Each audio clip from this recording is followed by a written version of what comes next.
Aba, paring Rap, lityong manok na naman ang ulam natin ngayon ah. Kahapon, liempo. Inisa-isa mo na ba ang baboy sa bukid? Baka sa susunod tapang kabayo o hindi kaya kalderetang kambing naman ang iwi mo dito ha? Puro ka talaga kalokohan, Doming eh. Maghain ka na nga para makakain na tayo. Aba, talaga maghahain na ako. Lalo na't masarap na naman ang ulam natin. Napapailing na umupo sa hapagkainan si Ralph habang sinisimulan na ni Doming ang paghahain sa lamesa. Matapos makapaghain, ay pumwesto na rin ng upo si Doming. Agad itong sumandok ng mainit na kanin mula sa kaldero. Naku po, mapaparami na naman ang kain ko nito paligurado. Iba na talaga kapag nagtatrabaho na sa mayamang si Don Filemon. Pero Ralph, huwag mo namang araw-arawin ang pagbili ng masasarap na ulam. Magtipid ka rin kahit paminsan-minsan. Aba, mag-ipon ka. Huwag ubos-ubos biyaya. Nag-iipon naman ako kahit paunti-unti. Saka, gumaganti lang ako sa mga tulong na ginawa mo para sa akin. Aba, syempre naman. Sino ba magtutulungan kung di tayo magkaibigan, di ba?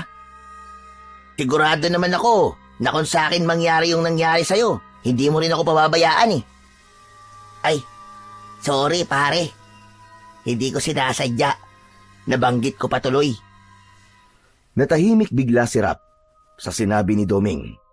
Unti-unting nawala ang ngiti sa kanyang muka. Halos 7 buwan na kasi ang nakakaraan simula nang masunog ang kubo kung saan siya nakatira at ang asawa niyang si Lisa. Buntis noon si Lisa sa una nilang anak. Wala siya sa kubo nila nang maganap ang sunog na yon. Hindi na nakalabas si Lisa sa kubo habang nasusunog yon at kasama itong natupok ng apoy. Dahil sa wala na siyang tirahan, ay kinupkup muna siya ni Doming. Bata pa lang ay magkaibigan na sila ni Doming. Sa mga sumunod na linggo ay hindi lumalabas ng bahay si Ralph. Wala rin siyang ganang kumain at maging ang trabaho niya sa isang pabrika sa bayan ay pinabayaan na niya. Pakiramdam niya ay wala nang saysay ang buhay dahil sa nawalan siya ng asawa't anak. Si Doming ang bumuhay sa kanya. Hindi lang siya nito kinupkup, kundi dinamayan din siya nito sa kanyang pagluluksa. Ito ang palagi niyang kausap kapag kailangan niyang maglabas ng sama ng loob. Naputol ang pag-iisip ni Ralph nang marinig niya ang boses ni Doming. Oh, tulala ka na naman dyan. Sorry na kung nabanggit ko yun. Hayaan mo at sa susunod ay magiging mas maingat na ako sa pagsasalita ko. Ikaw kasi Doming ang daldaldal mo. Hindi, ayos lang pre. Sige, ang mabuti pa kumain na lang tayo. O sige. Ay, teka. Siya nga pala pre, di ba 2 buwan ka pa lang kay Don Filemon? Tapos, ang sabi mo mag-isa ka lang doon? Oo, ako ang naglilinis, ako ang nagluluto. Ako rin minsan ang bumibili ng mga kailangan niya. Pero okay lang yun. Tahimik lang si Don Filemon at mukhang mabait naman Medyo malaki ang bahay nun, di ba? Hindi ka ba nahihirapan na wala ka man lang kasama sa pagtatrabaho doon?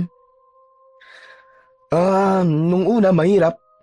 Nakakapagod din kasi, yun nga, tulad ng sinabi mo, malaki ang bahay ni Don Filemon. Pero ngayon, parang okay na, nasanay na rin ako. Kumbaga nagamay ko na yung mga dapat kong gawin, saka kung anong oras ko yun gagawin. Kahit na par, mahirap pa rin yun. Wala kang kasama kahit isa Akala ko ba mayaman si Don Filemon? Bakit nagtitipid siya sa kasambahay? Kung ako siguro ang kasambahay niya, nako, baka 1 linggo pa lang ako, ay sumuko na ako. Alam mo, paring Doming, hindi rin naman ako magtatagal dun Ha? Aba bakit naman? Pansamantala lang ako magtatrabaho kay Don Filemon. Kapag nakaipon na ako ng sapat, ay bala kong mag-asikaso ng pag-alis ko papunta sa abroad para doon na ako magtrabaho. Hindi ba, yun naman talaga ang plano ko dati pa? Aba, maganda nga yan par. Suportado kita dyan. Basta kung kailangan mo ng tulong sa mga requirements o pang-asikaso mo, nandito lang ako, par. Ngumiti na lang si Ralph kay Doming at nagpatuloy na sila sa kanilang pagkain.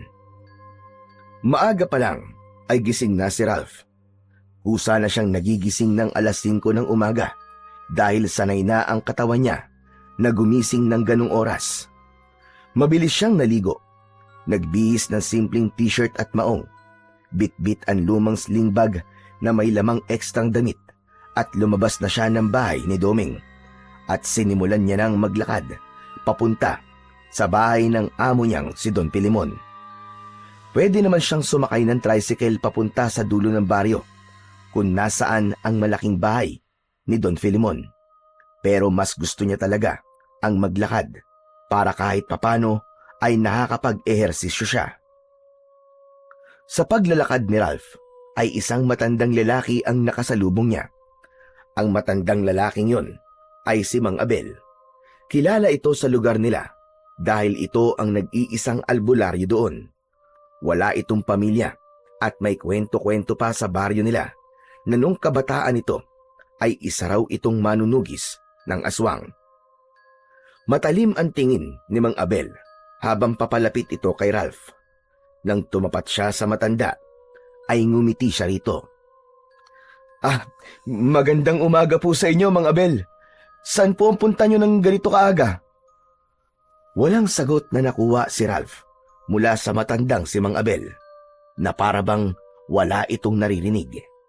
Hindi man lang siya nito tinapunan ng tingin. Napakamot na lamang sa batok si Ralph at nagpatuloy na lang siya sa kanyang paglalakad. Hindi na siya nagtaka. Ganon naman talaga si Mang Abel. Wala siyang natatandaang nakita niya itong may kausap. Palagi itong mukhang masungit at seryoso. Pagkarating ni Ralph sa dulo ng baryo, ay tumambad na sa kanya ang malaking bahay ni Don Filemon. Medyo bago pa yon dahil ilang buwan pa lamang mula nang maitayo yun. Malinis ang harapan ng bahay. Meron yung mataas na pader at malaking gate.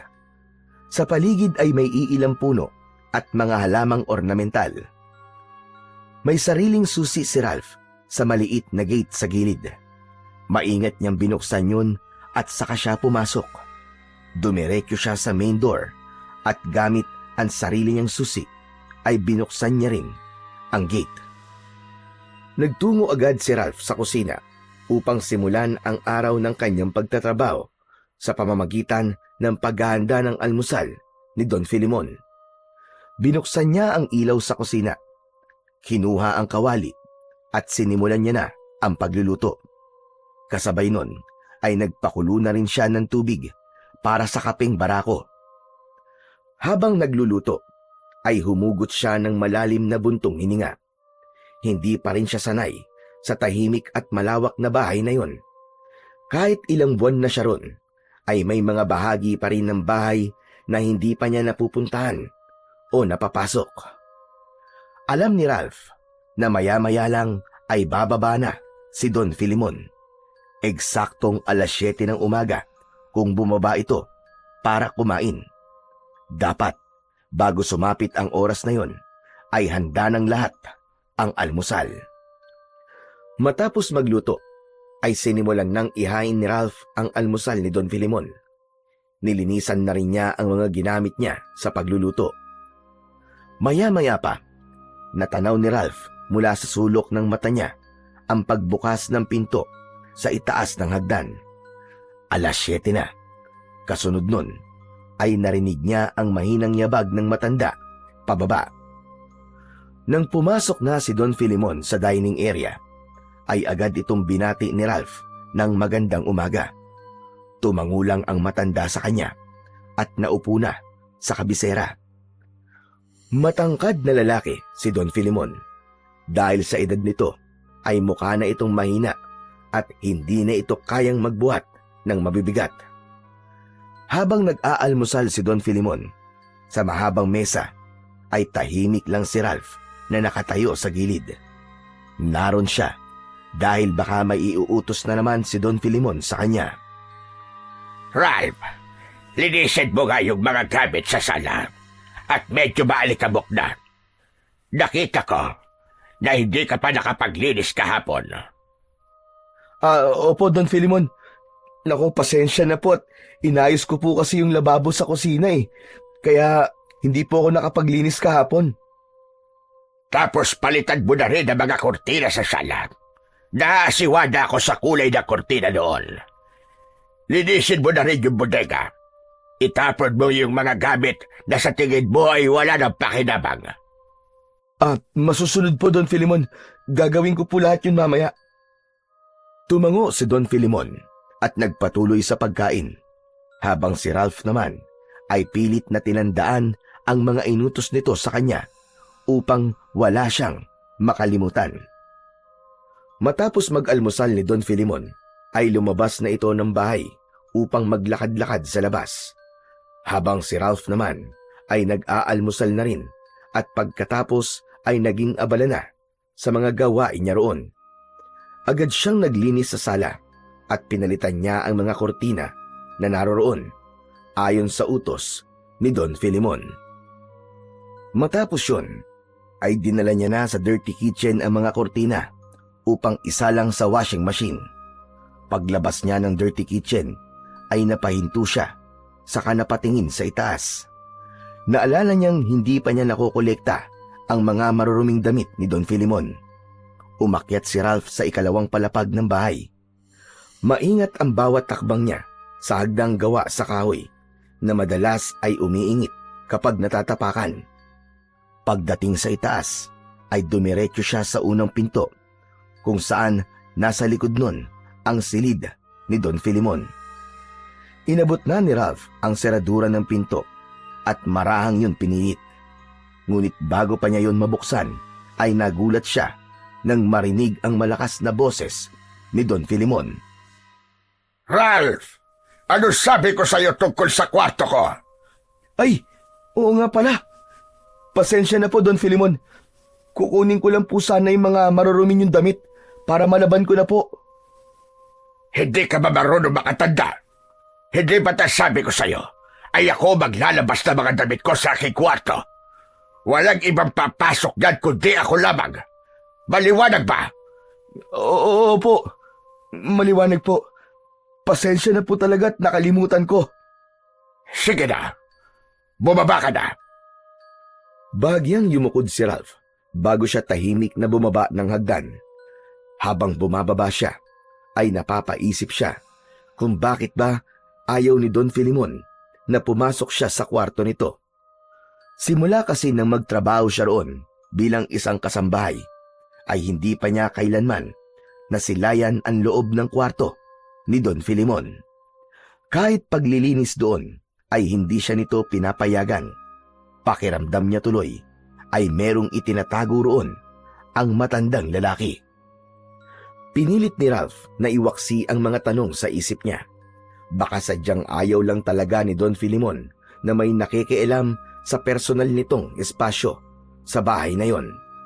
Isa lang siyang kasambahay at dapat niyang tandaan na hindi niya nasaklaw ang mga ganong bagay. Nag-uuwian si Ralph mula sa pagtatrabaho niya kay Don Filimon. Tuwing hapon, kapag tapos na siyang magluto ng hapunan, ay umaalis na siya.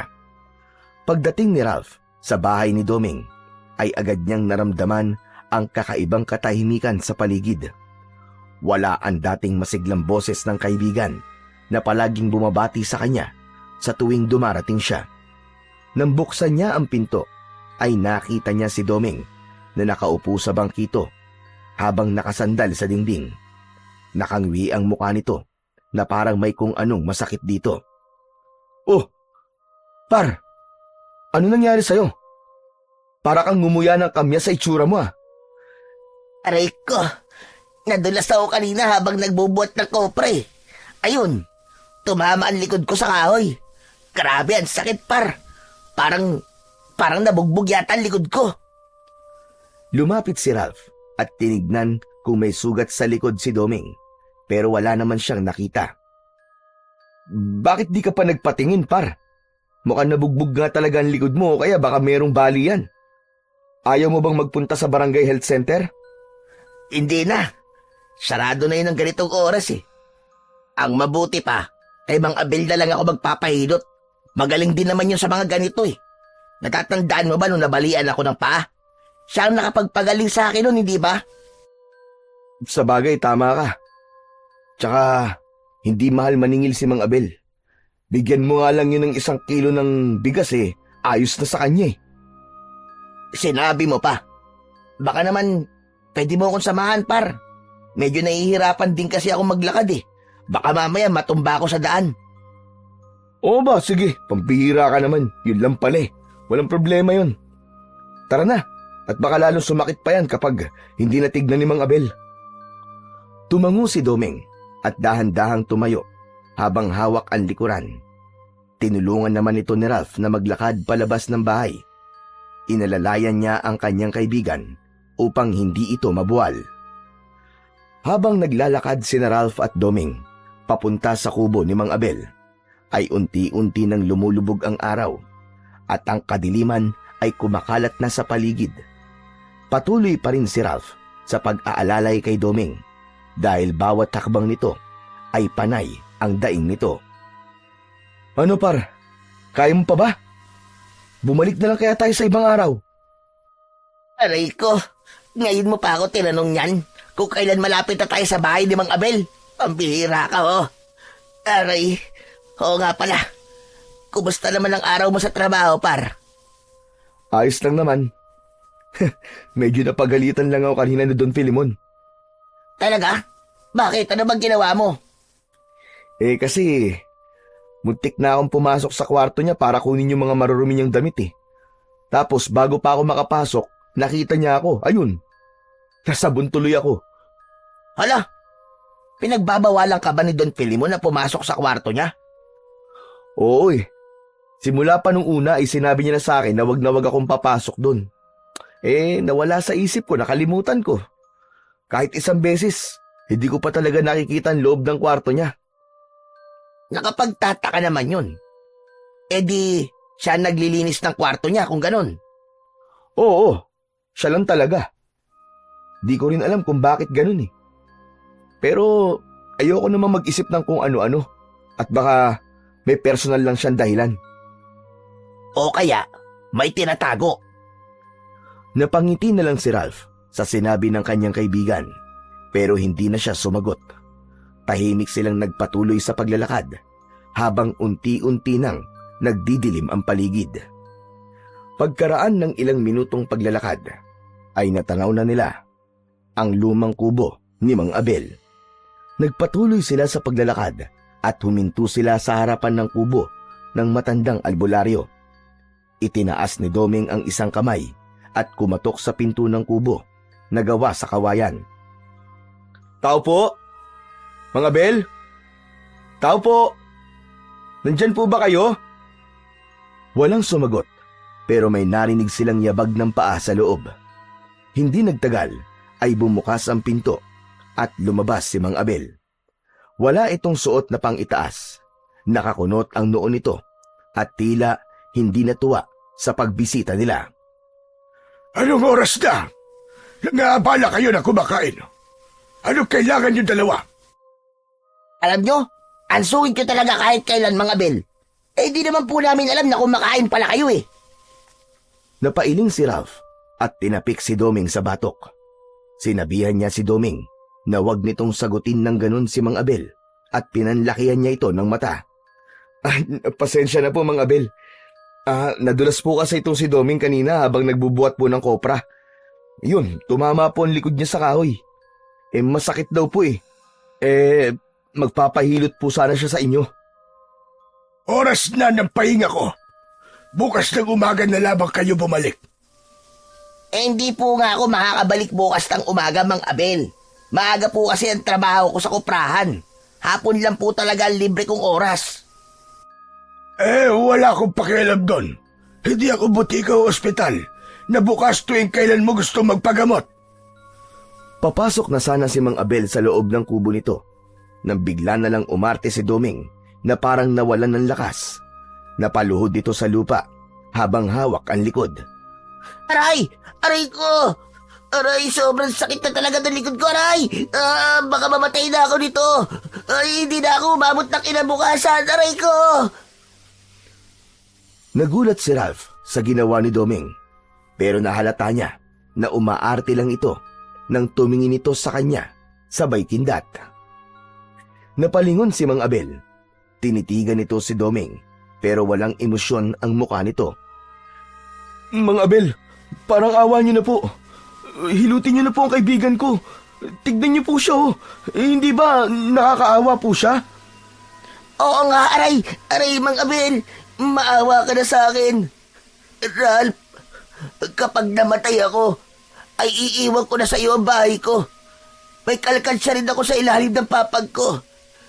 Gamitin mo yun sa pagpapalibing sa akin. Tandaan mo, Ralph. Mahal na mahal kita. Huy, si Raulo, ano ba pinagsasabi mo? Ay, nako! Sige na, sige na! Pumasok na kayo sa loob! Naaalibadbaran na ako sa kaartehan niyang kasama mo, Ralph! Binuksan ni Mang Abel nang mas maluwag ang pinto at nauna na itong pumasok. Umayos naman kagad ng tayo si Doming at ngumisi ng malaki. Pigil naman ang pagtawa ni Ralph dahil sa pag-arte ng kanyang kaibigan. Matapos yun, ay sumunod na sila kay Mang Abel sa loob ng kubo nito. Pagpasok ni na Ralph sa kubo, ay sumalubong sa kanila ang amoy ng langis at iba-ibang halamang gamot. Medyo maliwanag sa loob dahil sa gasera na nakapatong sa maliit na hapagkainan. Itinuro ni Mang Abel ang papag na may banig at isang manipis na unan sa gilid. Inutusan nito si Doming na hubarin ang damit nito at dumapa doon. Agad namang sunod si Doming. Matapos nitong hubarin ang t-shirt, ay agad itong dumapa sa papag. Si Ralph naman ay umupo sa bangkong yari sa kawayan na nasa tabi at tahimik na pinagmasdan ang matanda. Lumapit si Mang Abel kay Doming at kinapakapa ang gulugod nito. Kita sa mukha nito ang seryosong pagsusuri. Meron kang bali sa bandang gitna ng likod. Hindi naman malala, pero kailangan ng hilot. May kinuwang maliit na bote si Mang Abel. Binuksan nito yon at naglagay ng langis sa isang palad. Pinagkiskis nito ang mga palad nito hanggang sa mag-init. Matapos yon, ay inilapat na nito ang palad nito sa likod ni Doming.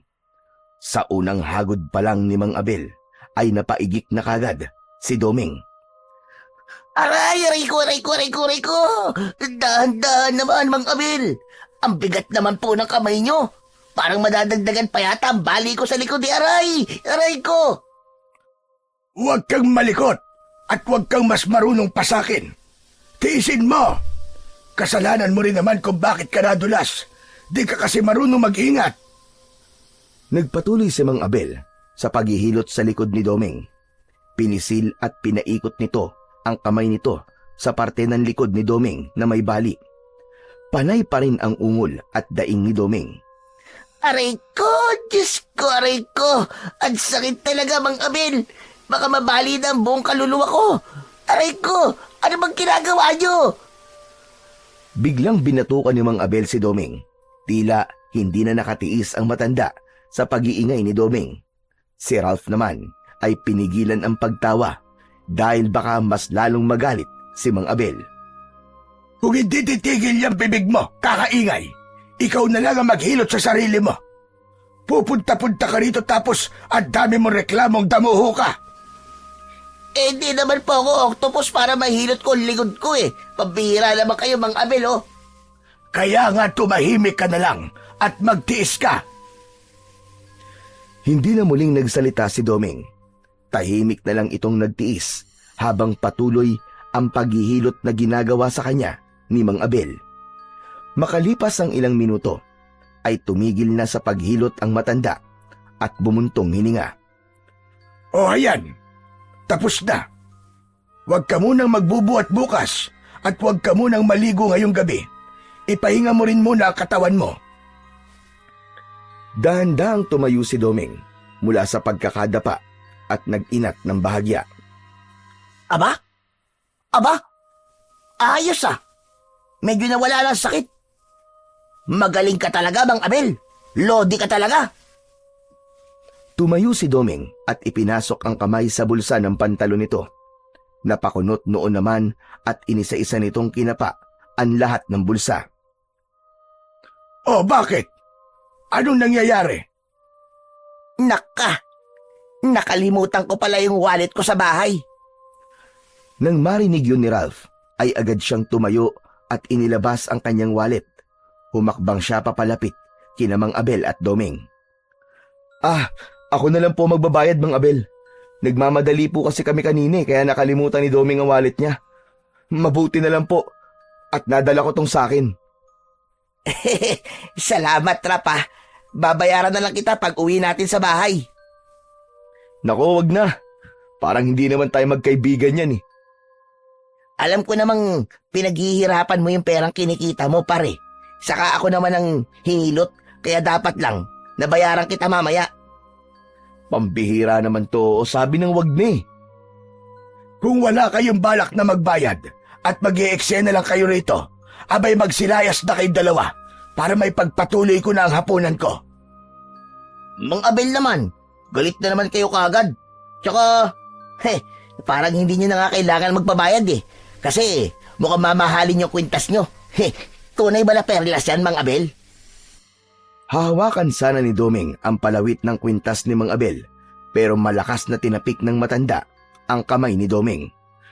Huwag mo itong hahawakan! Walang pwedeng humawak nito, kundi tanging ako lamang. Noon lang napansin ni Ralph ang suot na kwintas ng matanda. Saglit siyang napatitig doon at sa unang tingin niya pa lang ay aakalain nga na isa yung perlas. Kulay puti ang palawit na kwintas na tila bahagyang kumikinang. Ano? Magbabayad ba kayo o magtitingin na lamang tayo rito? Nagulat si Ralph at napapahiyang tumingin kay Mang Abel. Pasensya na po, Mang Abel. Heto na po ang bayad. Agad siyang humugot ng 100 piso mula sa wallet niya at inabot niya yon kay Mang Abel. Ngunit pagdampi ng palad ni Mang Abel sa kamay ni Ralph ay bigla na lang natigilan ang matanda. Napako ang tingin ni Mang Abel kay Ralph. Namutla ito at nagsimulang manginig ang buo nitong katawan. Binitiwan siya ng matanda at napaluhod ito sa sahig habang habol ang paghinga. Napaatras naman si Ralph habang may pagtatakang nakatingin sa matanda.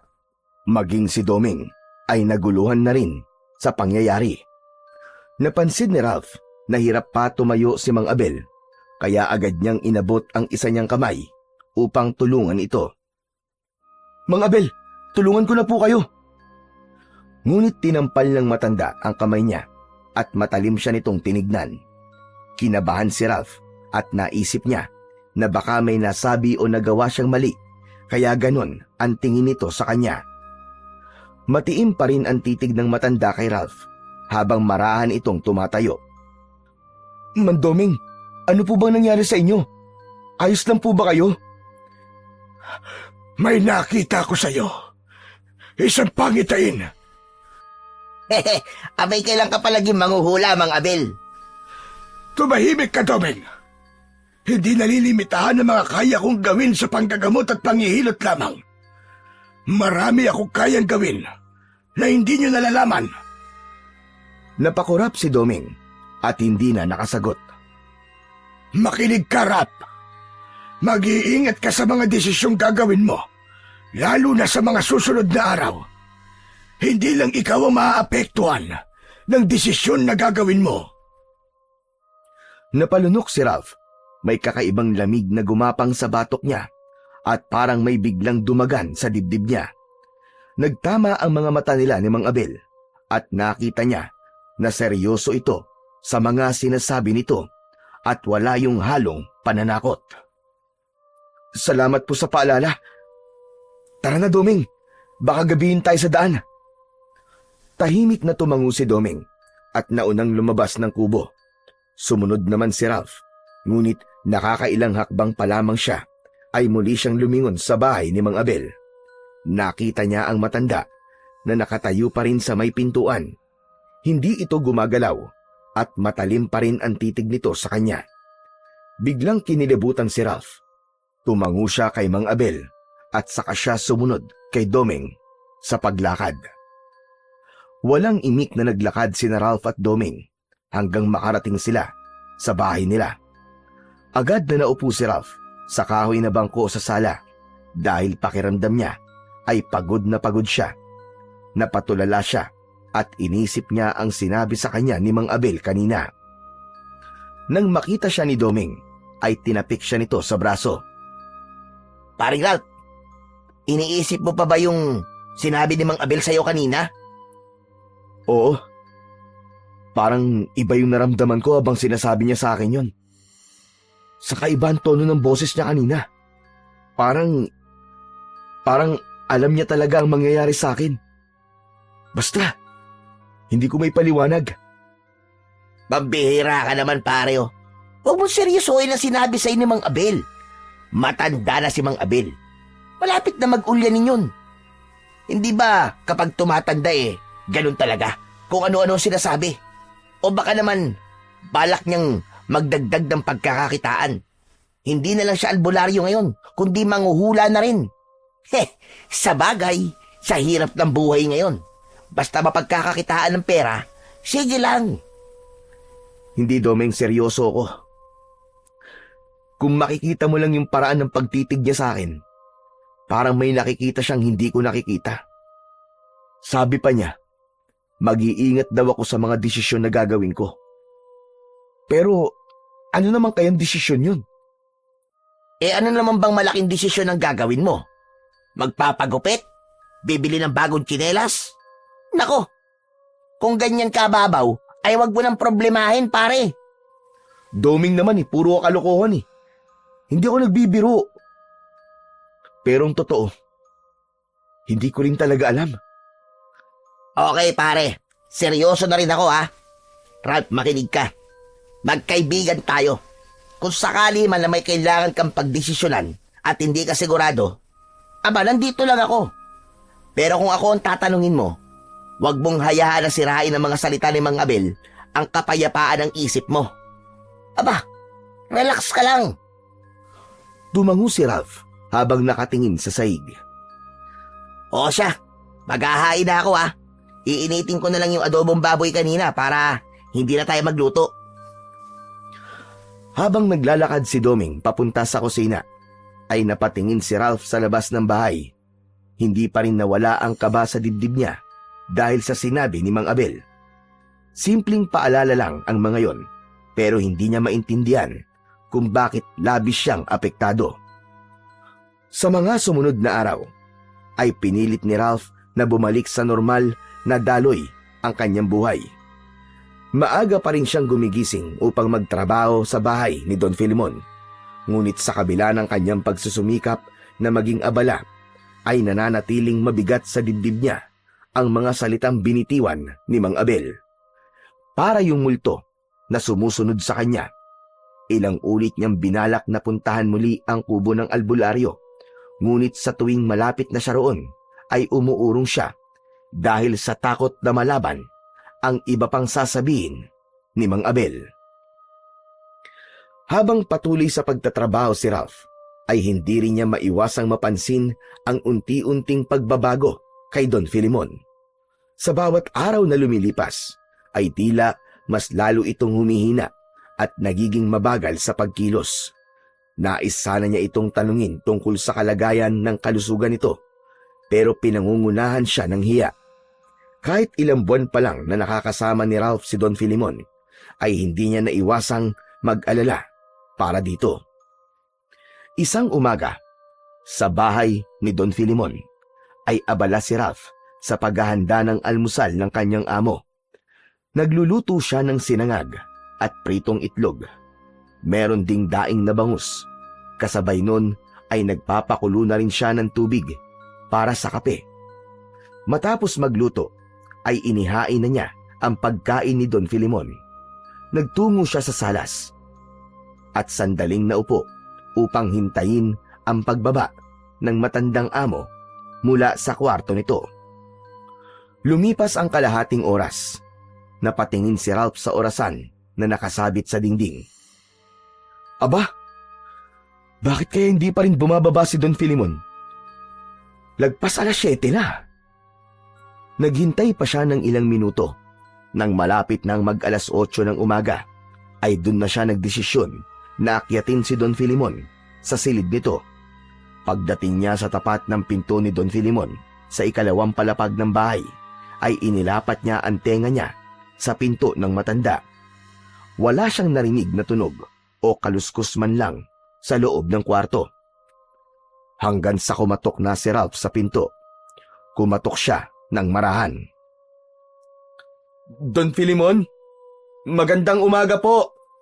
Nakahanda na po ang almusal nyo. Walang nakuhang tugon si Ralph, kaya muli siyang kumatok ng mas malakas. Don Filimon? Don Filimon, tulog pa po ba kayo? Katahimikan pa rin ang natanggap ni Ralph. Sa pagkakataon na yon, ay nagtatalo na ang isip niya kung bubuksan ba niya ang pinto o hindi. Pero alam niyang maigpit ang bili ni Don Filimon na bawal siyang pumasok sa kwarto nito. Ngunit sa pagkakataong yon, ay tila may boses na bumubulong sa kanya na kailangan niyang tiyakin na ligtas ang amo niya, matanda. Kaya naman, naglakas loob siyang buksan ang pinto ng silid ni Don Filimon. Pinihit niya ang seradura at itinulak ng marahan ang pinto. Sumalubong kagad sa kanya ang malansang amoy ng kwarto. Hindi niya maintindihan kung saan nanggagaling ang amoy na yon. Nang tuluyang mabuksan ni Ralph ang pinto, ay nanlaki ang mga mata niya nang makita si Don Filimon na nakahiga sa malaki nitong kama. Hindi ito gumagalaw at nakapikit ang mga mata nito. Ang katawan nito ay payat na payat at halos butot balat na lamang. Ang balat nito ay naninilaw at nangingitim sa ilang bahagi. Nagtaka siya dahil hindi naman ganon ang itsura nito nung nakaraang araw. Lumapit si Ralph sa kama. Hinila niya ang isang upuan, papalapit sa higaan, at dun siya naupo. Inabot ng kamay niya ang noo at leeg ng matanda. Nagimbal siya dahil napakalamig ng katawan nito na parang maihahalin tulad niya sa yelo. Naku, Don Filimon! Patay na po ba kayo? Sa gitna ng takot at kaba ni Ralph, ay biglang bumukas ang mga mata ni Don Filimon. Tila hinang-hina ito, at kahit ang pagbukas nito ng mata ay para bang hirap itong gawin. Pasensya na po, Don Filimon. Alam kong bawal po akong pumasok dito sa kwarto nyo. Pero nag-aalala na po kasi ako sa inyo eh. Kanina pa po kasi ako katok ng katok, pero hindi po kayo sumasagot. Kaya pumasok na po ako. Tahimik lang si Don Filimon, na natili itong nakatingin kay Ralph. Don Filimon, kailangan po natin pumunta sa ospital. Baka kung ano na po nangyayari sa inyo eh. Ang putla-putla nyo po, at ang lamig pa po ng katawan nyo. Para po kayo nagyayelo. Walang magagawa ang mga doktor sa nangyayari sa akin. Hindi ospital ang kailangan ko. Napatingin si Ralph sa paligid habang nagsasalita si Don Filimon. Mabilis ang pag-ikot ng kanyang mga mata at doon niya napansin ang mga kakaibang bagay sa kwarto. May mga kakaibang simbolo sa sahig at dingding na hindi niya alam ang ibig sabihin.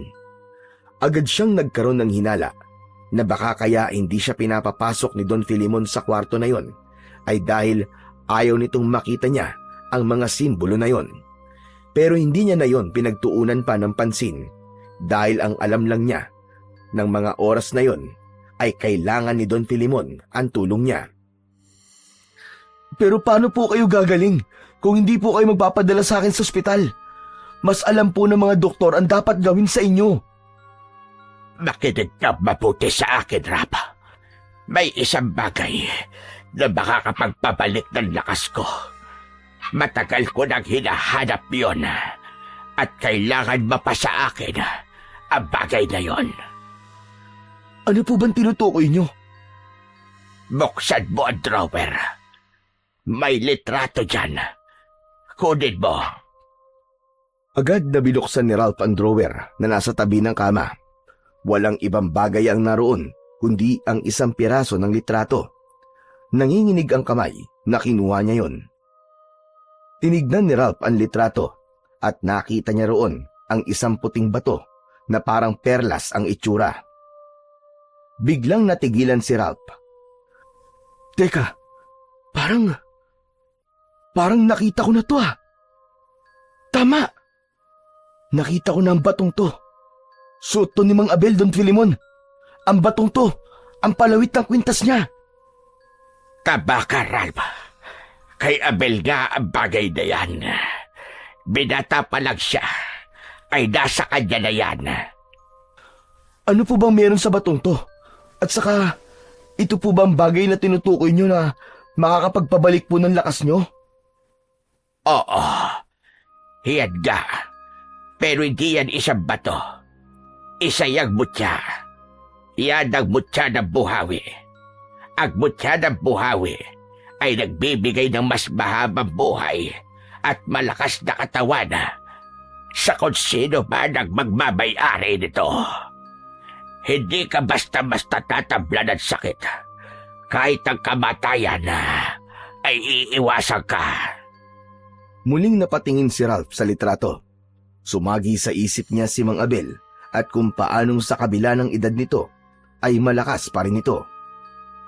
Kaya pala, kahit matanda na si Mang Abel, ay malakas pa rin siya kasi meron siyang ganong klase ng mutya. Kailangan makuha mo mutya ng buhawi mula sa kanya. Kapag nakuha ko yun, ay babalik na ang lakas ko. Pero ibibigay po kaya sa inyo ni Mang Abel yun, Don Filimon? Malabo. Hindi niya basta-basta bibitiwan yun. Kaya naisip ko na nakawin na lang sa kanya ang mutya ng buhawi. Pero Don Filimon, paano niyo po mananakaw sa kanya yun? Dahil po sa kalagayan niyo, parang kahit yata bumangon sa higaan hirap kayo eh. Hindi ako magnanakaw ng mutya. Yun ay walang iba. Kundi ikaw, Ralph. Ikaw ang gagawang magnakaw doon para sa akin. Parang binuhusan ng malamig na tubig si Ralph. Nanlamig ang buong katawan niya at bumilis ang tibok ng kanyang puso. Pero, Don Filimon, hindi ko po kaya magnakaw. Hindi po ako magnanakaw, kasalanan po yun. Kasalanan ba? Kung may mabuting maidudulot ng pagnanakaw na gagawin mo. Tandaan mo, Ralph. Manunugtungan ng mutya na yun ang buhay ko. Isa pa, kapag namatay ako, mawawalan ka na rin ng trabaho. Sandaling tumahimik si Ralph. Napayuko siya habang nag-iisip. Hanggang sa sumagi sa isip niya ang sinabi ni Mang Abel na may isang malaking desisyon siyang gagawin. Napagtanto niya na nangyayari na ang pangitain ng matandang albularyo. Kapag nagtagumpay ka sa pagkuha ng mutya ng buhawi, ay nagagako ko sa iyo na bibigyan kita ng 1,000,000 piso. Napaangat ang ulo ni Ralph at napatitig siya kay Don Filimon. Tinansya niya kung nagbibiro lamang ba ito o hindi. Isang milyong piso? Oo, 1,000,000 piso. Hindi ako nagbibiro, Ralph. Buhay ko ang nakasalalay dito. At hindi na ako pwedeng maghintay pa. Isipin mo mga pwede mong gawin sa ganong kalaking halaga. Don Filimon, hayaan niyo pong pag-isipan ko muna. Bigyan niyo pa po sana ako ng kahit konting panahon. Sige, Ralph. Ngunit, bilisan mo ang pag-iisip. Nauubos na ang oras ko. Baka mahuli na ang lahat at baka mamatay na ako. Marahang tumango si Ralph. Doon pa lang ay pinag-isipan niya na kagad kung gagawin pa niya ang inuutos ni Don Filimon, kapalit ang malaking halaga ng pera. Pag-uwi ni Ralph sa bahay ni Doming ay mabigat ang pakiramdam niya. Umupo siya sa gilid ng kanyang papag at hinubad ang kanyang sapatos. Humiga siya at napatingin sa kisame na parabang Nandoon ang kasagutan sa tanong na dapat ba niyang gawin ang pinapagawa sa kanya ni Don Filimon. Hay! Anak ng teteng, oo! Ano bang gagawin ko? Bakit ba kasi napunta ako sa sitwasyon ito? Gusto sana niyang ikonsulta kay Doming ang tungkol sa bagay na yon, pero kilala niya ang kanyang kaibigan. Alam niya na hindi ito papayag na nakawin niya kay Mang Abel ang kwintas. Kilala niya si Doming na kahit kapos sa buhay ay hinding-hindi ito gagawa ng isang maling bagay para lang sa pera. Lalong-lalo na ang pagdanakaw. Sumapit na ang oras ng pagtulog ni Rap, pero gising na gising pa rin ang kanyang diwa. Nakatingin pa rin siya sa kisame at patuloy na iniisip kung ano ang kanyang gagawin.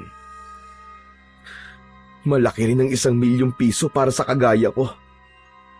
Marami akong magagawa nun. Hindi ko na kailangan makipagsapalaran sa ibang bansa. Pwede na ako magtayo ng maliit na negosyo sa pera na yon. Mababago ang buhay ko. Matapos yun ay bumalikwas ng bangon si Rap. Nagdesisyon na siya na nanakawin niya kay Mang Abel ang mutya ng buhawi. Mas nanaig sa kanya ang pangangailangan niya ng pera kaysa sa kanyang konsensya at dignidad. Inisip na lang niya na sa gagawin niyang yun ay makakatulong din siya kay Don Filimon na madugtungan ang buhay nito. Lumabas si Ralph sa kwarto niya at marahan siyang naglakad. Pagbukas niya ng pinto ay napapitlag siya nang marinig ang boses ni Doming sa kanyang likuran. Hoy, Rap! Saan ka pupunta? Bibili lang ako ng yosi sa tindahan. Yossi? Aba, kailan ka pa natutong manigarilyo? Kanina lang. Naisipan ko lang na subukan. O sige na, alis na ako. Babalik din ako agad. Hindi na hinintay ni Ralph na magsalita si Doming at nagmamadali siyang naglakad palabas ng bahay. Hindi na rin siya lumingon pa. Sa pagkakataon na yon, ay buo na talaga ang loob niyang nakawin ang mutya mula kay Mang Abel. Hindi alintana ni Ralph ang kadiliman sa kanyang paglalakad patungo sa kubo ng matandang albularyo.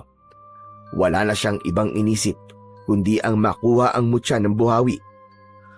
Nang makarating siya sa harapan ng kubo ni Mang Abel, ay napansin niyang wala ng liwanag ng gasera mula sa loob, kaya naisip niya na marahil tulog na ang matanda. Tahimik at marahan siyang lumapit sa kubo. Naghanap siya ng siwang sa dingding kung saan maaari siyang sumilip. Nang may nakita siya, ay agad siyang sumilip doon. Nabigla si Ralph nang malaman niya na hindi pa pala tulog ang matanda. Nakita niya si Mang Abel na nakaluhod sa tabi ng higaan nito. Hawak nito ang mutya ng buhawi na nakasabit sa leeg nito. Nakapikit ang matanda at bumubuka ang bibig nito na parang meron itong inuusal na orasyon. Makalipas ang ilang minuto, ay natapos na sa ginagawa nito si Mang Abel. Hinubad na nito ang kwintas at saka ipinatong yon sa isang maliit na lamesang yari sa kawayan na nasa tabi ng nakasaradong bintana.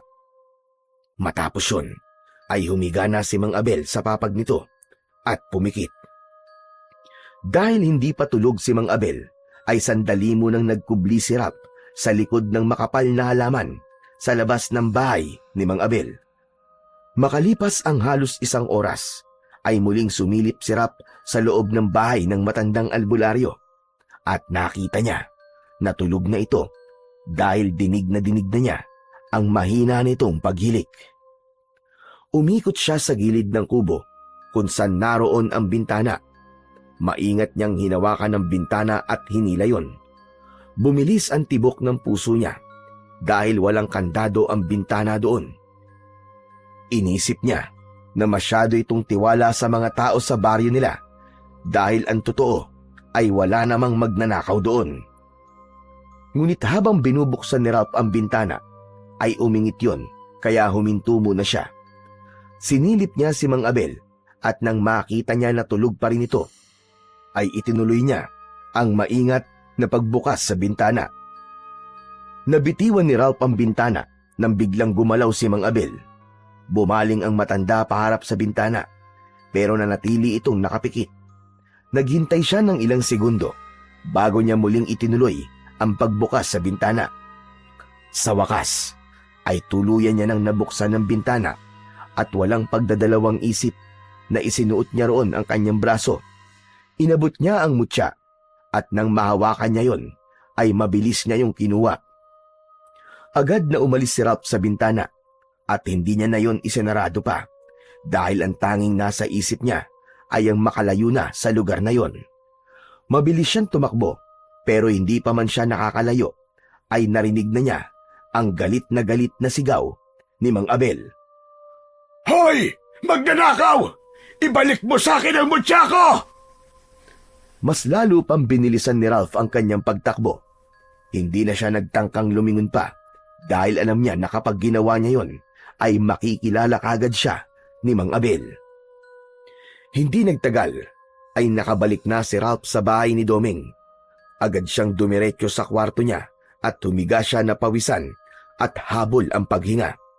Hindi siya makapaniwala na hawak na niya ang mutya ng buhawi na magbibigay sa kanya ng 1,000,000 piso na magiging tulay ng malaking pagbabago sa kanyang buhay. Kinabukasan ng umaga, gaya ng nakasanayan, ay maagang nagising si Ralph. Ngunit may kabang kaakibat ang paggising niya dahil aminado siya na may nagawa siyang kasalanan. Hindi naging mahimbing ang kanyang tulog dahil sa gumugulong konsensya sa kanyang pagkatao na pilit niya yung isinasantabi. Pagkarating niya sa bahay ni Don Filimon ay dumiretso kagad siya sa kusina at inihanda ang simpleng almusal ng kanyang amo. Pandesal, keso, pritong itlog at 1 tasa ng mainit na kape. Pagsapit ng 7:00 ng umaga ay dinala niya na yon sa kwarto ni Don Filimon dahil alam niya na sa kalagayan nito ay hindi na nito kayang bumangon pa mula sa higaan. Nang makapasok si Ralph sa kwarto ni Don Filimon ay napansin niya ang mas matinding panghihina nito kumpara kahapon. May awang humaplos sa puso niya pagkakita sa lagay ng kanyang among matanda. Huminga siya ng malalim habang inilalapag ang tray sa maliit na mesa sa tabi ng kama nito. Don Filimon, kumain na po muna kayo. Alam ko po na hindi po kayo makakababa kaya dinala ko na po rito ang almusal nyo. Bumaling sa kanya si Don Filimon pero hindi ito nagsalita. Habang sinusubuan ni Ralph si Don Filimon ng pandesal ay hindi niya maiwasang mapailing sa bilis ng pagbagsak ng kalusugan nito. Para bang bawat oras ay tila nababawasan din ang oras ng buhay nito. Matapos na kumain ni Don Filimon ay matiim nitong tinignan si Ralph. Nakapagdesisyon ka na ba? Sa bagay na pinapagawa ko. Don Filimon, hindi lang po ako nakapagdesisyon. Ang totoo po niyan, nakuha ko na rin po mutya ng buhawi. Totoo ba sinasabi mo? Kung gano'n, nasaan ang mutya? Inilabas niya ang mutya mula sa bulsa at ipinakita niya yon kay Don Filimon. Nanlaki ang mga mata ni Don Filimon at parang hindi ito makapaniwala na gano'n niya kabilis na kuha ang bagay na nais nitong makuha. Kahit nahihirapan, ay pilit itong sumandal sa headboard habang hindi inaalis ang tingin sa mutya ng buhawi na nasa kamay ni Ralph. Tumigil ang oras para kay Ralph ng ilang sandali. Nakatitig pa rin si Don Filimon sa mutya habang ang mga mata nito ay puno ng pagnanasa at pag-asa. Bagyang inangat ng matanda ang kamay upang abutin yon. Ngunit mabilis na inurong ni Ralph ang kanyang palad at inilayo niya ang mutya sa matanda. Napakunot noon naman si Don Filimon. Ibigay mo sa akin ang mutya. Akin na yan. Bago ko po ibigay sa inyo to, ay kailangan ko munang makuha ang ipinangako niyong 1,000,000 piso. Gusto ko lang po makasiguro na tutupad po kayo sa napag-usapan natin.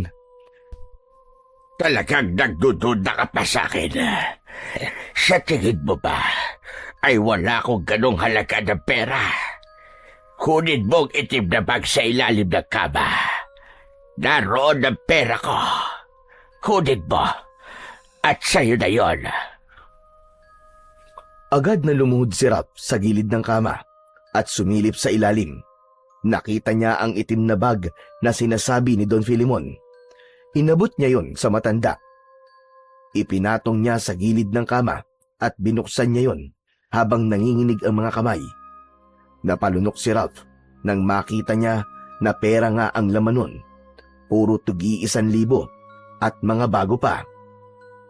Kung duda ka pa rin, ay pwede mong bilangin yan. Hindi na po kailangan, Don Filimon. May tiwala naman po ako sa inyo. Ngayong nasa iyo na ang pera, ibigay mo na sa akin ang mutya.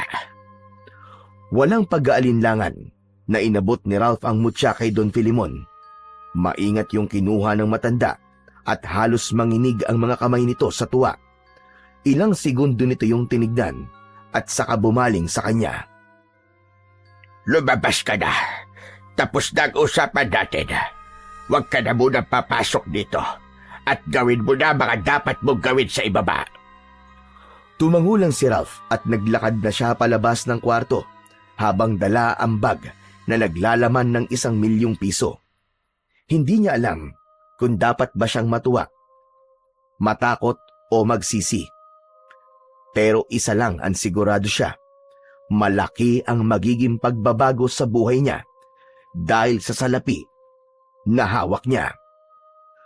Habang naglilinis si Ralph sa sala ng bahay ni Don Filimon, ay inisip niya ang mga bagay na pwede niyang mabili sa 1,000,000 piso. Halos malula siya sa dami ng bagay na gusto niyang bilhin at gawin sa pera na yon. Ngunit sa gitna ng kanyang pag-iisip, ay bigla siyang natigilan nang maalala si Mang Abel. Ay, ano ba itong nararamdaman ko? Bakit hindi ko magawang maging masaya kahit may 1,000,000 piso na ako? Aminado si Ralph na masungit si Mang Abel. Pero hindi ito masamang tao. Ang totoo ay malaki ang naitutulong nito sa mga tao dahil sa husay nito sa panggagamot. Sa buong maghapon, hindi nakita ni Ralph na lumabas si Don Filimon sa silid nito. Tahimik ang ikalawang palapag ng bahay. Dahil sinabi nito kanina na wag na ulit siyang papasok sa silid nito, ay hindi na siya nagtangka na tignan kung ayos lang ba ito roon. Makalipas ang napakahabang oras, ay sumapit na ang oras ng pag-uwi ni Ralph. Palabas na sana siya ng bahay ni Don Filimon nang mapahinto siya. Tumingin siya sa hagdan at naisipan niyang magpaalam sa kanyang amo. Nais din niyang magpasalamat dito dahil hindi niya yon nagawa kanina. Umakyat siya sa ikalawang palapag at huminto sa harap ng pinto ng silid ni Don Filimon. Marahan siyang kumatok pero walang tumugon sa kanya. Nagdalawang isip siya kung bubuksan ba niya ang pinto o aalis na lang, pero nanaig ang pag-aalala niya para sa matanda dahil baka kung ano na ang nangyari sa kanyang amo. Marahang binuksan ni Ralph ang pinto at sumilip siya roon. Nanigas ang kanyang katawan sa kanyang nakita. Nakaupo si Don Filimon sa gitna ng silid. Napapalibutan ito ng mga itim na kandila. Sa sahig ay may mga simbolo na tila isinulat gamit ang dugo. Ang mas lalong nagbigay ng kilabot sa kanya ay ang mga mata ni Don Filimon na puro puti. Hawak nito ang mutya ng buwawi at umuusal ito ng mga salitang hindi niya maintindihan. Napaatras si Ralph at halos mawalan siya ng hininga. Tahimik niyang isinarado ang pinto at walang ingay na bumaba ng hagdan. Malakas ang tibok ng puso niya habang pilit niyang iniisip kung ano nga ba ang ginagawa ni Don Filimon. Sa mga sumunod na araw ay mas piniling inihim ni Ralph ang perang hawak niya. Itinago niya yon sa ilalim ng kanyang mga lumang damit sa isang lumang kahon. Hindi na rin muna siya dumaan sa harapan ng bahay ni Mang Abel. Hindi dahil sa takot, kundi dahil sa matinding hiya na kanyang nararamdaman dahil sa pagnanakaw na kanyang ginawa. Isang umaga, pagdating ni Ralph sa bahay ni Don Filimon, ay agad siyang nagluto ng almusal. Habang abala siya sa paghahain sa mesa, ay bigla niyang narinig ang mahinang yabag pababa ng hagdan. Napalingon siya kagad at halos mabitiwan niya ang kutsarang hawak niya sa kanyang nakita. Nakita niya si Don Filimon na pababa ng hagdan at diretsyong naglakad papunta sa dining area. Tuwid na tuwid ang tindig nito at hindi na ito butot balat. Matikas na ang pangangatawan na parang bumata ito ng ilang taon. Agad din niyang napansin ang kwintas ni Mang Abel na nakasabit sa leeg nito. Hindi agad nakapagsalita si Ralph. Nakanganga siya habang nananatiling nakatayo sa gilid ng mesa. Magandang umaga, Ralph. Itikom mo ang bibig mo at baka pasukan dyan ng langaw. Don Filimon, kayo po ba talaga yan? Paanong? Umupo si Don Filimon sa silya at nilagyan ng kanin ang plato nito.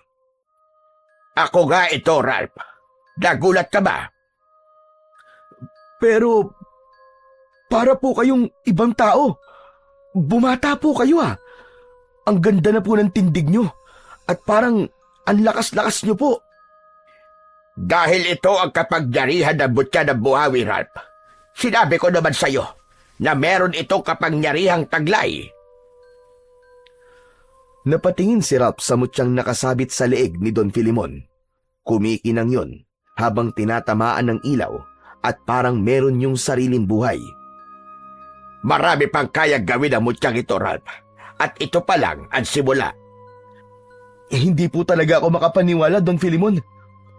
Pwes, maniwala ka na ngayon dahil nasa harapan mo ang patunay. Oo nga pala, alam ba ni Mang Abel na ikaw ang nagnakaw ng mutyang ito? Hindi po. Hindi po niya ako nakita. Pero Don Filimon, ang totoo po niyan nakokonsensya po ako kasi alam ko pong mali ang ginawa ko.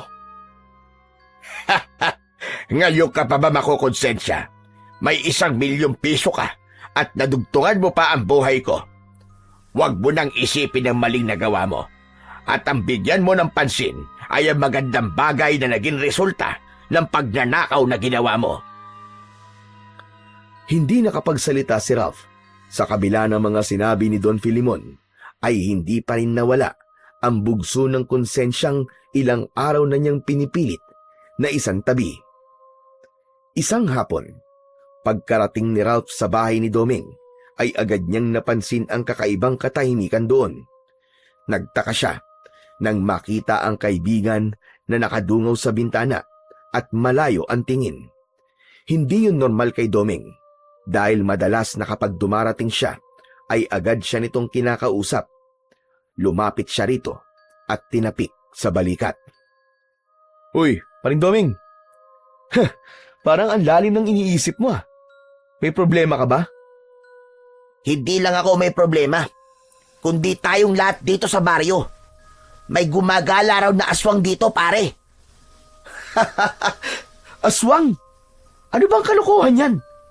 Nako, Doming katang isip lang ang mga aswang, ano ka ba? Masyado ka nagpapaniwala sa mga kwentong bayan Alam mo, par, hindi rin ako naniniwala sa aswang dati. Pero yung isa sa mga katrabaho ko sa kuprahan ay natagpo ang patay kaninang madaling araw. Wala nang lamang loob. Nakakadiri nga Baka naman adik lang ang may gawa nun, o kaya mabangis na hayop.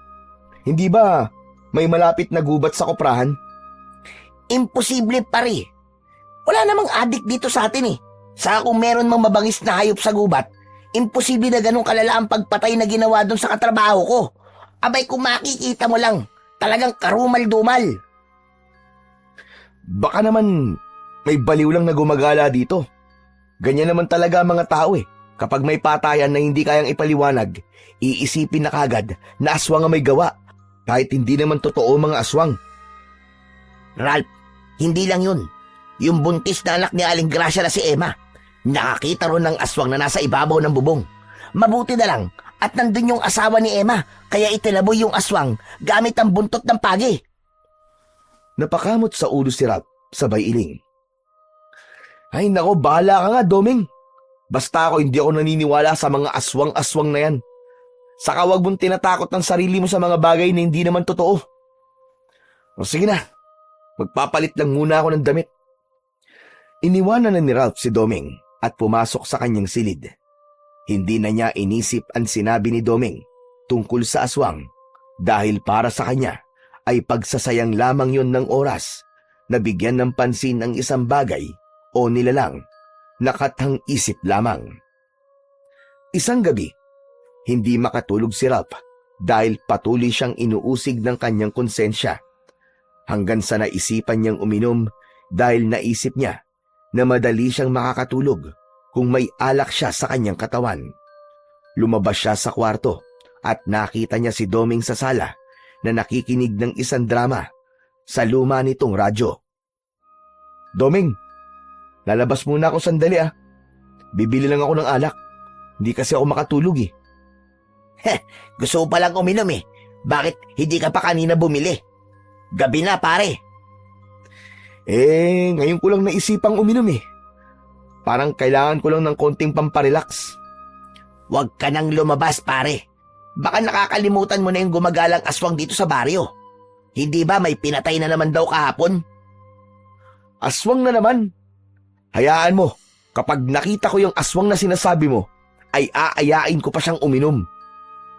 Ano ka ba, Ralph? Seryoso ko. Delikado sa labas ngayon. Hindi lang isa ang nagsasabi na nakita nila yung aswang. Kahit nga si Kapitan ay sinabihan ng mga tao na wag nang labas ng labas tuwing gabi. Dahil delikado nga. Relax lang par. Sandali lang naman ako eh. Bibili lang naman ako ng alak tapos uuwi na kagad. Wala nang nagawa si Doming nang tuluyan nang lumabas si Ralph sa bahay. Walang takot siyang naglakad kahit walang ilaw sa paligid at lahat ng bahay ay sarado na. Una niyang pinuntahan ang sari-sari store ni Aling Rosa, ngunit nagtaka siya dahil sarado na yon. Sunod na pinuntahan niya ang tindahan ni Mang Cardo, pero sarado na rin yon. 2 tindahan pa ang pinuntahan niya, ngunit sarado na rin yon ng ganung oras. Anak ng... Grabe naman! Mukhang natatakot na mga tao sa aswang ah. Ang aga ng magsarado ng mga tindahan. Napabuntong hininga si Ralph at nagdesisyon na lang siya na umuwi na. Sa paglalakad ni Ralph pauwi sa bahay ni Doming ay nakaramdam siya ng inis dahil wala siyang nabiling alak. Habang naglalakad ay napahinto siya nang may napansin siyang gumagalaw sa ibabaw ng bubong ng isang kubo. Sa una ay inisip niyang baka pusa lang yon, pero nang tignan niya yon ng matagal ay doon niya napagtanto na tila isa yung tao. Kinabahan si Ralph at naisip niya na baka isa yung magnanakaw. Kaya naman, hindi na siya nagdalawang isip na sigawan yon. Hoy! Bumaba ka dyan! Magnanakaw ka no! Lumingon ang nilalang kay Ralph. Napako siya sa kanyang kinatatayuan nang makita niya ang mapupulang mata ng naturang nilalang na parang nagliliwanag sa kadiliman. Biglang gumalaw ang nilalang, tumalon yun mula sa bubong at agad yung tumakbo papunta kay Ralph. Doon lang natauhan si Ralph, napasigaw siya at mabilis na tumalikod at tumakbo. Ang mga yabag ng nilalang sa likuran niya ay halos kasabay ng tunog ng kanyang sariling mga hakbang. Mabilis siyang lumingon at doon niya nakita ang nakakatakot na anyo ng nilalang na humahabol sa kanya. Meron yung malahalimaw na muka, may makakapal na balahibo. Matutulis ang mga kukunon at ang mga ngipin ay parang malalaking ngipin ng isang lagari. Sa itsura ng nilalang na yon ay sigurado siya na hindi siya nun bubuhayin sa oras na maabutan siya nito. Sa pagharap ni Ralph sa unahan ay nagulat siya nang mabangga niya si Mang Abel. Kahit paano ay nakakita siya ng pag-asa nang malaman na meron dong ibang tao bukod sa kanya. Napansin niya na may hawak na buntot ng pagi ang matandang albularyo. Mang Abel, tulungan niyo po ako! Hinahabol po ako ng halimaw! Nagtago si Ralph sa likod ni Mang Abel at nakita niya ang papalapit na halimaw. Huminto ito, ilang di pa lamang ang layo sa kanya. Walang takot na tinignan ni Mang Abel ang nilalang. Alis ka rito, demonyo ka! Kung inaakala mo natatakot ako sa kagaya mo ay nagkakamali ka. Marami na akong nakaharap na gaya mo. At gaya nila ay kayang-kaya rin kitang patayin. Galit na umangil ang nilalang habang nanlilisik ang mga mata. Ngunit hindi pa rin ito umalis. Doon na malakas na inihampas ni Mang Abel sa lupa ang buntot ng pagi. Doon na tumakbo palayo ang nilalang hanggang sa tuluyan na iyong nilamon ng kadiliman. Nangihinang napaluhod sa lupa si Ralph habang habol ang kanyang paghinga. Tagaktak ng pawis ang kanyang muka. Maya-maya pa ay tumayo siya at hinawakan ng isang kamay ni Mang Abel. Salamat po. Salamat, Mang Abel. Kung hindi ko po kayo nakita, baka patay na po ako ngayon. May kailangan tayong pag-usapan, Rap. Sumunod ka sa akin. Napakunot ang noo ni Rap. Bigla siyang nanlamig sa kaba at naisip niya na baka alam na nito na siya ang nagnakaw ng mutya ng buhawi. Bago pa siya makapagtanong, ay tumalikod na si Mang Abel at tahimik na naglakad paalis. Wala nang nagawa si Rap, kundi sundan ang matanda, habang ang kanyang isipan ay punong-puno ng pag-aalala tungkol sa bagay na pag-uusapan nila ng matandang albularyo. Maya-maya pa ay mas lalong kinabahan si Rap nang makita niya na patungo si Mang Abel sa bahay ni Doming. Hindi na nga siya nagkamali dahil huminto ito sa harap ng bahay ng kanyang kaibigan. Papasok na sana doon ang matanda, pero agad niya itong hinawakan sa braso. Mang Abel, sandali lang po. Bakit tayo nandito? Akala ko po ba'y kakausapin niyo ako? Oo nga. At dito tayo mag-uusap. May problema ba? Ano po kasi, baka pwedeng doon na lang po tayo mag-usap sa kubo niyo. Bakit, Rap? Nahihiya ka ba na malaman ng kaibigan mo kung ano ang ginawa mo? Biglang natigilan si Ralph. Parang may malaking bato na bumagsak sa dibdib niya. Nanuyo ang lalamunan niya at hindi siya kagad nakasagot. Napatungo siya at mas lalong lumakas ang kutob niya na alam na nga ni Mang Abel na siya ang taong nagnakaw ng mutya nito. Tumalikod na si Mang Abel at hindi na ito napigilan ni Rap nang tuluyan na itong pumasok sa bahay ni Doming. Wala nang nagawa pa si Rap kundi sundan ang matandang albularyo sa loob. Pagpasok nila ay naroon pa rin si Doming sa sala. Napakunot ang noo nito nang makita si Mang Abel na pumasok. Aba, Mang Abel, ano pong ginagawa niyo rito? Pinatawag po ba kay ni Rap kasi magpapahilot siya? Doming, kung maaari sana pumasok ka muna sa kwarto mo. May pag-uusapan lang kami ni Mang Abel. Bakit mo siya pinapapasok? Dahil ba ayaw mo malaman ng kaibigan mo ang pagnanakaw na ginawa mo? Napalingon si Doming kay Rap at bumakas ang pagtataka sa mukha nito. Ano? Teka. Anong ninakaw mo, Rap? At kanino ka nagnakaw? Sa akin, ninakaw niya ang kwintas ko. Napakunot ang noo ni Doming sa narinig na sinabi ni Mang Abel. Ano po? Yung perlas na kwintas mo ba, Mang Abel? Hindi yun isang perlas. Isa yung mutya. Mutya ng buhawi ang tawag doon. Makapangyarihan yon at hindi yun maaaring mapunta sa maling kamay. Kapag napunta yun sa tao o nilalang na may masamang layunin, ay maaaring gamitin yun sa kasamaan na hindi dapat mangyari. Hindi basta-basta ang mutyang yon. May dahilan kung bakit sa akin ipinagkatiwala yon. Ngayon, Rap, sagutin mo ang tanong ko. Nasaan ang mutya ng buhawi? Hindi nakasagot si Rap. Para siyang napako sa kanyang kinatatayuan at hindi niya magawang ibuka ang kanyang bibig. Para siyang naging pipi. Huwag mo nang subukan na tumanggi. Dahil nakita kita nung gabing ninakaw mo yon. Kahit nakatalikod ka ay kilalang kilala kita.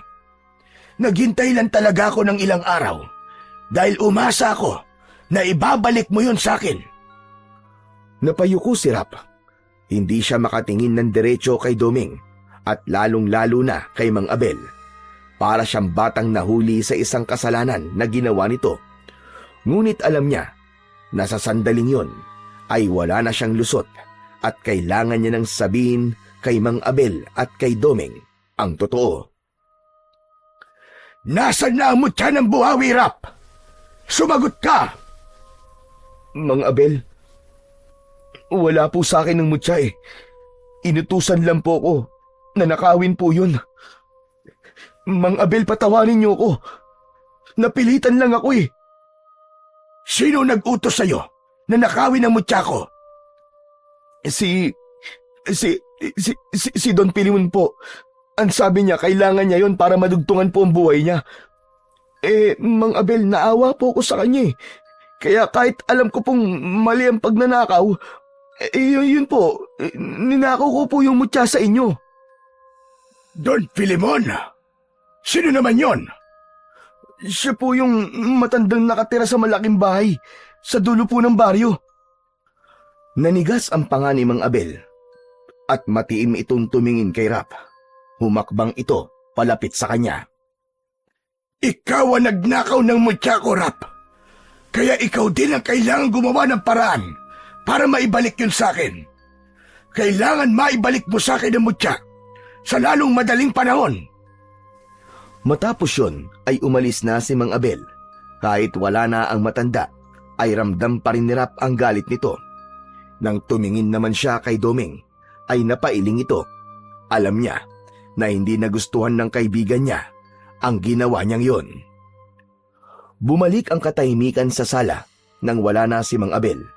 Halos hindi makatingin ng diretso si Rap kay Doming dahil sa kahihiyan. Rap naman, bakit mo nagawa yun? Alam mo bang kahit gaano kaliit o kawalang halaga ang isang bagay, pag dinakaw mo yun ay pagdanakaw pa rin. Hindi mo dapat ginawa yun, lalo na kay Mang Abel. Oo, masungit siya, pero mabuti siyang tao. Marami na siya natulungan dito sa baryo dahil sa panggagamot niya. Pambihira ka naman, oo. Kasi naawalan talaga ako kay Don Filimon. Nung hilingin niya sa akin kasi na nakawin ko yung mutya, parang mamamatay na siya eh. Sinabi niyang kailangan niya yung mutya ng buhawi ni Mang Abel para mabuhay pa siya na mas matagal. Yun nga, hindi na rin ako nakatanggi kasi... Kasi ano? Kasi Doming, inalok niya ako ng 1,000,000 piso kapalit ng pagnanakaw ko ng mutya. Ano? 1,000,000? Pare, alam mo ang prinsipyo ko. Kahit bigyan mo ko ng 1,000,000,000 piso, kung mali naman ang gagawin ko, ay hindi ko tatanggapin. Pasensya na, par. Pero hindi ko akalain na magagawa mo ang ganyang bagay. Alam ko, Doming. Aaminin ko na nasilaw nga ako sa pera. Pero itatama ko to. Kukunin ko ulit kay Don Filimon ang mutya at ibabalik ko ang pera niya. Dapat lang. Yan talagang dapat mong gawin. Tumalikod na si Doming at naglakad papunta sa kwarto nito. Hindi na ito muling lumingon pa hanggang sa maisarado na nito ang pinto. Naiwan si Rap sa sala na halos lumubog na sa labis na hiya sa kanyang kaibigan. Napakabigat ng pagsisisi na nakadagan sa kanya. Kaya naman, isang bagay lang ang nais niyang gawin at yun ay ang maibalik kay Mang Abel ang mutya nito. Nagtungo si Rap sa bahay ni Don Filimon nang umagang yon. Nadala ang bag kung saan nakalagay ang perang ibinayad nito sa kanya. Pagpasok niya sa sala, ay nagulat siya nang makita na naroon si Don Filimon. Nakaupo ito sa sopa habang may hawak na isang tasa ng kape. Magandang umaga po, Don Filimon.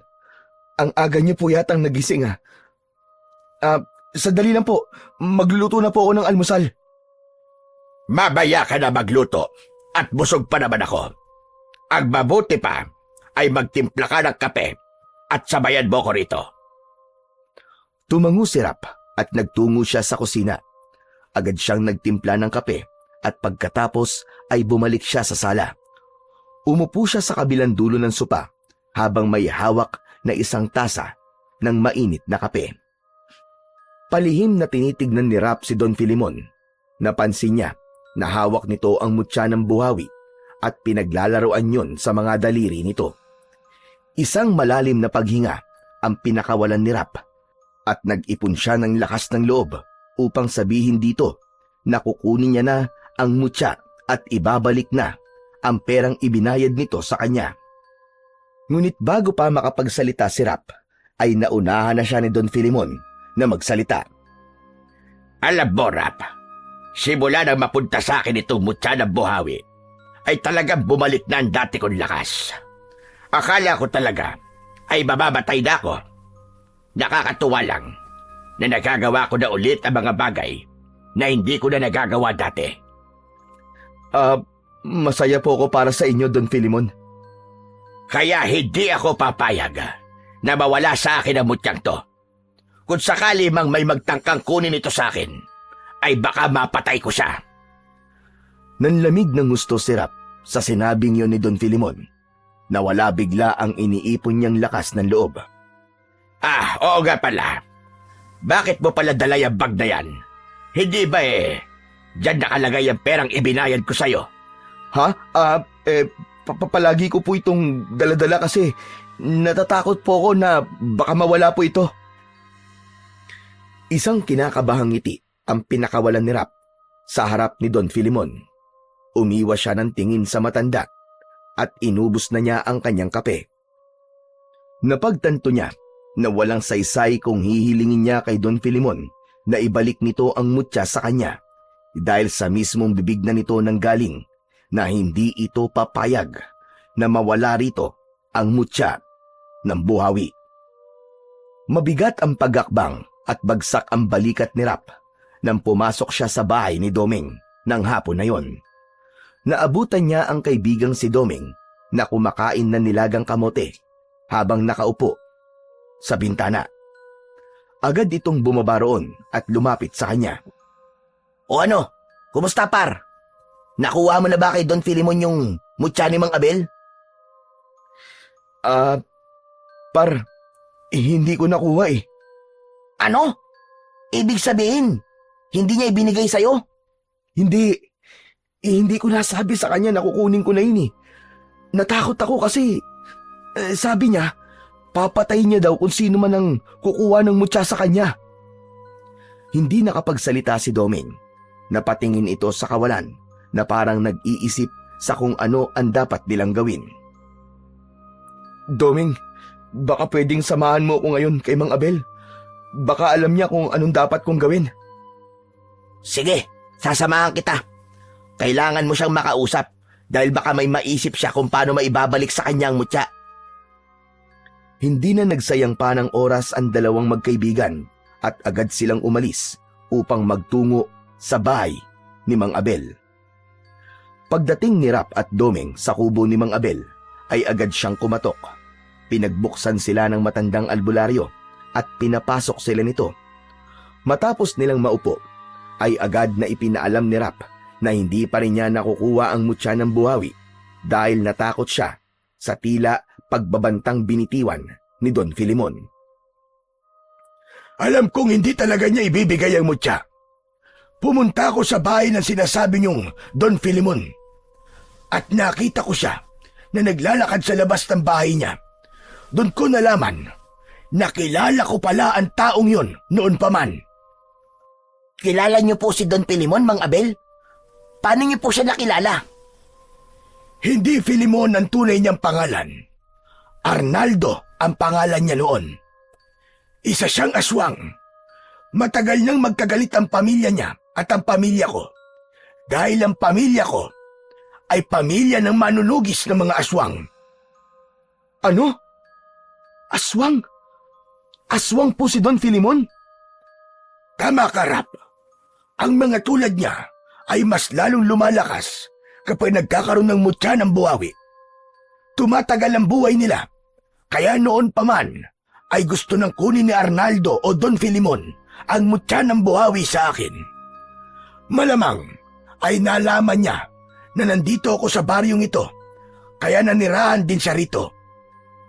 Kung ganun pala, si Don Filimon po ang aswang na gumagala ngayon dito sa baryo. Tama ka, Doming. At siya rin ang aswang na muntik nang umatake kay Rap nung isang gabi. Napalingon si Doming kay Rap habang nagtataka. Heh, muntik ka na palang atakihin ng aswang, pare, ha? Oo.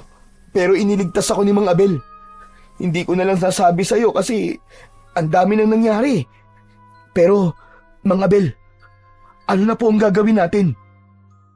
Tumayo si Mang Abel mula sa pagkakaupo.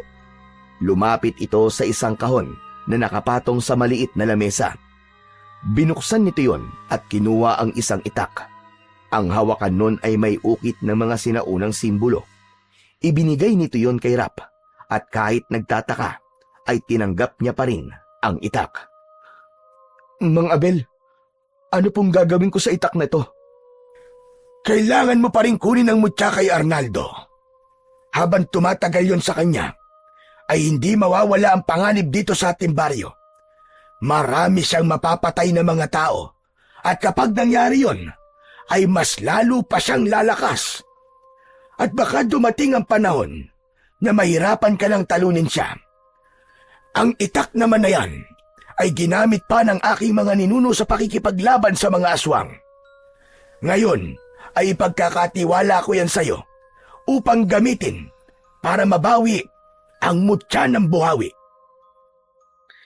Mamayang gabi, susubukan ko pong kunin ang mutya kay Don Filimon.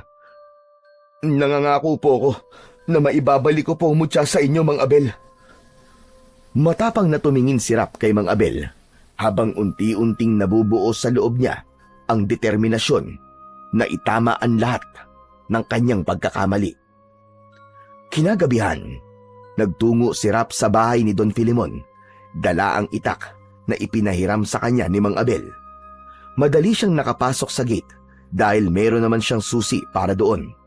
Nang malaman niya na isang aswang pala si Don Filimon, ay mas lalong tumibay ang loob niya na babawi mula rito ang mutya ng buhawi. Hindi lang para kay Mang Abel, kundi para sa buong baryo. Dahil kapag mas tumagal pa ang mutya sa kamay ng isang aswang, ay alam niya na mas maraming tao ang maaaring mamatay. Tahimik na nagtungo si Rap sa main door ng bahay. Mabilis niyang binuksan yun gamit ang sarili niyang susi. Pagkabukas ng pinto, ay pumasok siya ng walang ingay. Maingat niyang isinarado ang pinto sa likuran niya at agad siyang umakyat sa hagdan. Pagdating ni Rap sa ikalawang palapag, ay sandali siyang huminto sa harapan ng nakasaradong pinto ng silid ni Don Filimon. Huminga muna siya ng malalim bago niya yun binuksan ng dahan-dahan. Mula sa liwanag ng buwan na naglalagos mula sa bintana ay nakita ni Rap si Don Filimon na natutulog sa malaki nitong kama. Maingat siyang pumasok sa kwarto at hindi niya inaalis ang tingin sa nakahigang matanda. Humakbang siya palapit dito. Kinakabahan siya, pero mas matindi pa rin ang kagustuhan niyang mabawi dito ang mutya ng buhawi. Maingat ang bawat takbang ni Rap habang unti-unti siyang lumalapit sa kama. Kulang na lang ay pigilan niya ang kanyang paghinga. Makalipas ang ilang sandali, ay nasa tabi na siya ng kama ni Don Filimon. Sa mutya lang nakatingin si Rap. Nakasabit pa rin yun sa leeg ni Don Filimon kahit natutulog ito. Isang indikasyon na hindi talaga ito papayag na mawala rito ang mutya ng buhawi. Napalunok si Rap habang inaabot niya ang mutya. Nanginginig ang kamay niya at panay ang dasal niya na sana ay hindi magising si Don Filimon. Ngunit nang mahawakan na niya ang mutya, ay biglang bumukas ang mata ni Don Filimon at nagulat ito nang makita siya. Anong ginagawa mo rito, Rap? Babawiin ko na po sa inyo ang mutya ng buhawi. Alam ko na ang totoo. Isa kang aswang! Nanlisik ang mga mata ni Don Filimon at bigla nitong kinagat ang kamay ni Rap. Napasigaw siya sa labis na sakit at nabitiwan niya ang mutya. Itinulak siya ni Don Filimon ng malakas at bumagsak siya sa malamig na sahig. Bumangon si Don Filimon at tumayo sa harapan ni Rap.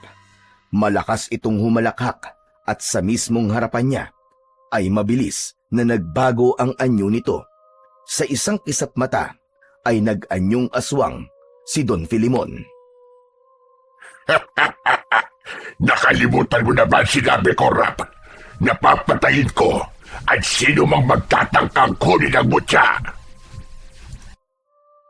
Hindi ko yun nakalimutan, pero sisiguraduhin kong hindi ako mamamatay ngayong gabi, kundi ikaw!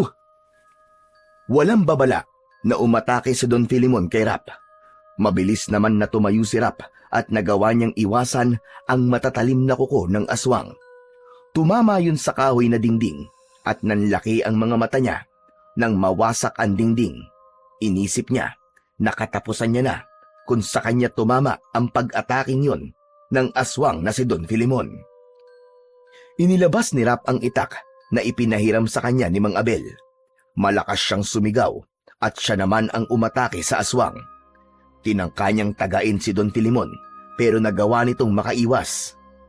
Nagpang-abot ang dalawa sa gitna ng kwarto. Nagpakawala si Rap ng sunod-sunod na pag-atake gamit ang itak.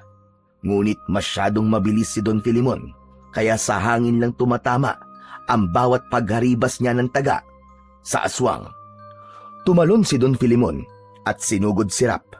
Sinubukan niyang umiwas pero nadaplisan siya ng matutulis nitong kuko sa tagiliran. Napasigaw ng malakas si Rap nang maramdaman niya ang pagguhit ng matatalim na kuko ng aswang sa braso niya. Agad na nang hina si Rap at napahiga siya sa sahig. Tumatawang lumapit si Don Filimon sa kanya. Yumukod ito sa kanya habang nakangisi. Pero napaikot si Rap at nasangga ang isang mga galamay nito. Gayunpaman, tinamaan siya sa tagiliran. Napaurong siya at nang muling umatake ang halimaw, ay natumba siya sa sahig. Akala mo ba ay kaya mo ko? Isa ka lang habak na tao na walang kwenta! Hinayaan lang ni Rap na magsalita si Don Filimon. Mabilis siyang nag-isip at sa isang iglap ay itinaas niya ang itak na hawak niya. At gamit yon ay pinutol niya ang kwintas na nakasabit sa leeg ni Don Filimon. Nagulat si Don Filimon sa ginawa ni Rap. Agad na sinalo ni Rap ang mutya at ipinilupot niya yon sa kanyang kamay. Nang dumampi sa palad niya ang mutya ng buhawi, ay naramdaman niya ang isang kakaibang lakas na ibinibigay sa kanya ng mutya. Hindi niya na naramdaman ang sakit ng mga sugat niya. Malakas na sinipa ni Rap ang aswang at dumausdos ito sa sahig. Mabilis na tumayo si Rap habang daladala ang dagdag na lakas mula sa mutya ng buhawi. Sinugod niya si Don Filimon at isang saksak sa dibdib nito ang ibinigay niya rito. Napaatras si Don Filimon habang bakas sa mukha nito ang gulat. Hindi na binigyan pa ni Rap ng pagkakataon na makaporma pa si Don Filimon at buong lakas niyang ginilitan ang leeg nito. Sumirit ang malapot na dugo sa leeg ng aswang at saka ito bumagsak sa sahig. Kumislot-kislot pa ang katawan nito hanggang sa tuluyan na itong binawian ng buhay. Humihingal na tinignan ni Rap ang bangkay ng aswang at isang ngisi ang sumilay sa labi niya. Hindi na siya nagtagal doon at nagsimula na siyang maglakad palabas ng kwarto ni Don Filimon upang ibalik kay Mang Abel ang mutya ng buhawi. Hawak ni Rap ang sugat niya sa tagiliran habang naglalakad palabas ng malaking gate ng bahay ni Don Filimon. Duguan siya, Pero masaya siya ng sandaling yon sapagkat nagtagumpay siya sa misyon niya sa gabing yon. Makalipas ang ilang minuto, ay narating na rin sa wakas ni Rap ang labas ng kubo ni Mang Abel. Pagbukas niya ng pinto, ay naabutan niya roon sina Doming at Mang Abel na nakaupo sa sahig habang naglalaro ng bingo. Nagulat ang dalawa nang makita siya. "Wow, hanep! Grabe kayo! Habang nakikipaglaban pala ako sa aswang, ay nagbibingo lang kayo rito? Pambihira!" Hehe, nainip kasi kami sa paghihintay kaya nagbingo muna kami. Tara, sali ka! Tumayo ang dalawa at sinalubong si Rap. Inalalayan siya ni Doming para makaupo sa papag na naroon. Pare, okay ka lang ba? "Sa tingin mo, okay ba ako sa itsura kong to?" Ano nangyari, Rap? Nakuha mo ba? Nagtagumpay ka ba?